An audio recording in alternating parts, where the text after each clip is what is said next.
Good morning class 7। अब आज आप नई एक्सरसाइज 7B पढ़ेंगे। 7B में और 7A में क्या अंतर था? 7A में हम लोगों ने रेशो पढ़े थे, रेशो यानी कि अनुपात पढ़े थे। अब हम मिश्र अनुपात पढ़ेंगे, यानी इसका नाम है प्रोपोर्शन। अभी रेशो में जैसे प्रोपोर्शन को मिश्र समान अनुपात कहा जाता है, तो रेशो में आप देख रहे थे 2 बिंदी लगा रही थी। अब हम प्रोपोर्शन में 4 बिंदी लगाएंगे। तो रेशो हमेशा 2 व्यक्तियों के बीच में कंपैरिजन करता है और प्रोपोर्शन 2 नहीं 4 के बीच में करेगा। अब जैसे कैसे करेगा देखिए, पहले इसको समझ लो। A रेशो B, A का अनुपात B से है, तो इसका मतलब C का अनुपात भी D से होगा। तो अब यहां पर 2 चीज आ गई, एक एक्सट्रीम और एक मीन। कैसे? जो बाहर के नंबर हैं वो एक्सट्रीम बोले गए हैं और जो अंदर के नंबर है वो मीन बोले जाते हैं। अब कहने का मतलब ये है, A का पार्टनर D होगा और B का पार्टनर C होगा। अभी आपने देखा था A और B जब चल रहे थे तो हमने कहा था रेशो में न्यूमरेटर अपॉन डिनोमिनेटर करेगी। यहां भी वही सिस्टम है, लेकिन इसमें उसका पार्टनर मिल जाएगा। जैसे A अपॉन B इसका हो गया। इसका दूसरा सिंबल और भी है हमारे पास।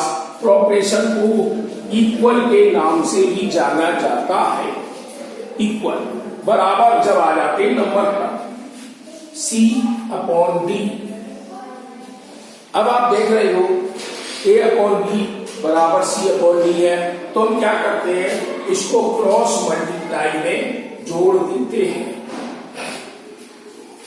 जब हमने क्रॉस मल्टीप्लाई किया तो A का मल्टीप्लाई D से हुआ और B का मल्टीप्लाई C से हुआ। ये चीज आपको ध्यान में रखनी है कि एक्सट्रीम क्या है, मीन क्या है। अब आप इसमें देखेंगे, पहला क्वेश्चन है कि क्वेश्चन कह रहा है कि ये बताइए आप कि ये प्रोपोर्शन में है कि नहीं है।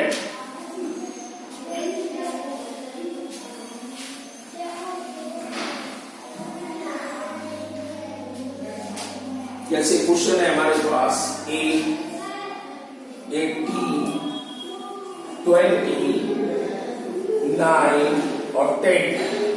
18, 20, 9, 10 ये 4 नंबर दिए हैं। तो इन्होंने पूछा ये क्या हमारे प्रोपोर्शन में है कि नहीं। तो हम देखते हैं 18 रेशो 20, प्रोपोर्शन 9 रेशो 10। तो 18 अपॉन 20, 9 अपॉन 10 यहां तक हो गया। अब हम क्या ये दोनों बराबर है इस स्थिति में, तो हम देखते हैं इनका क्रॉस मल्टीप्लाई। 80 हो गया, बनेगी। अब आप देखो दोनों के आंसर हमारे 180 आ चुके हैं। तो जब ये दोनों इक्वल हैं तो यस इट इज प्रोपोर्शन। या लिखते हैं हम यस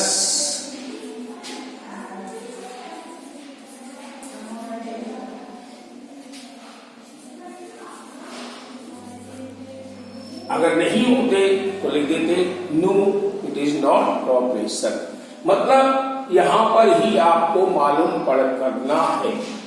तो ये अच्छी तरह समझ में आ गया। अब हम दूसरे क्वेश्चन पर चलते हैं।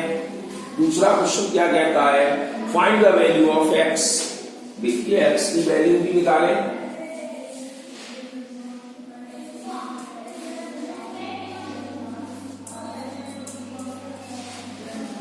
x 6, 55 और 11 तो हमें क्या करना है, वही रेशो से जोड़िए, प्रोपरेशन से जोड़िए।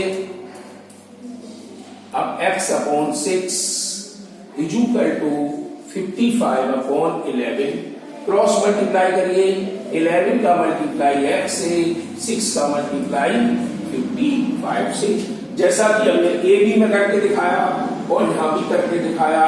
अब हमें इस x की वैल्यू निकालनी है, तो हमें क्या करना है, ये यहां पर मल्टीप्लाई कर रहा है, तो RHS में जब जाएगा राइट हैंड साइड मर जाएगा तो साइन को पलट देगा। क्या मल्टीप्लाई, तो अगला कदम उसका डिवाइड का हुआ, तो डिवाइड मोड में आ गया। अब हम इसको काट सकते हैं कोई नंबर को, 11 5 जा 55, तो हमारे पास 6 और 5 बचे, तो 6 5 जा 30। तो इस तरह हमारा x की वैल्यू आ गई 30। अब नेक्स्ट क्वेश्चन है कि फाइंड द फोर्थ प्रोपरेशन। अब 3 नंबर दिए जाएंगे, चौथा नंबर कैसे आएगा, कहां है चौथा नंबर, तो वो भी देखो आप।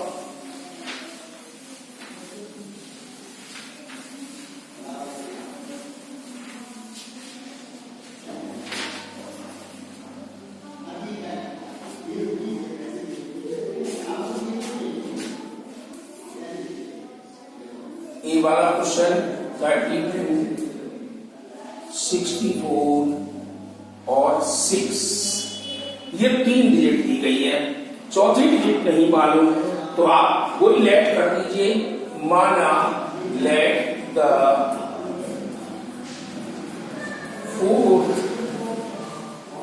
Proportion is equal to x मान लिया, तो 32 रेशो 64 प्रोपरेशन 6 रेशो x। जैसे अभी x की वैल्यू निकाली थी उसी तरह से अब इसकी निकल आएगी, तो 32/64 इज इक्वल टू 6/x।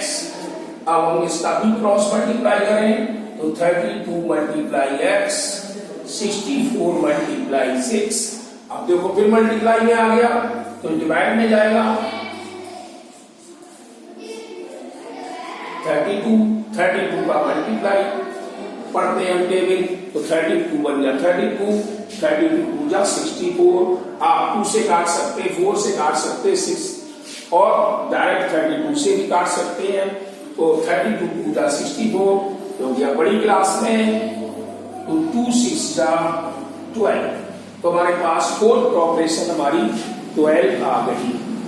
अब आगे चलता है, मीन प्रोपरेशन पूछता है, तो मीन में कैसे निकालोगे, मीन के लिए भी आ जाओ।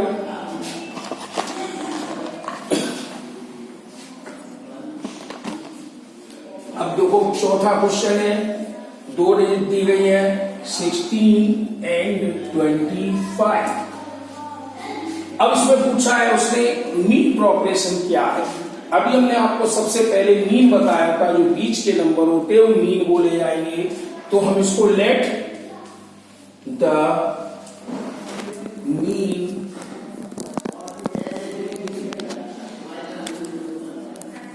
Proportion is equal to x। तो 16, अब इसको बीच में लाना है, x आ गया, फिर प्रोपरेशन लाना है, फिर ये भी x और ये 25। अब आप देख रहे होंगे मीन की जगह पर x लिखा है और बाहर एक्सट्रीम हमारे 16 और 25 है, तो क्या करेंगे,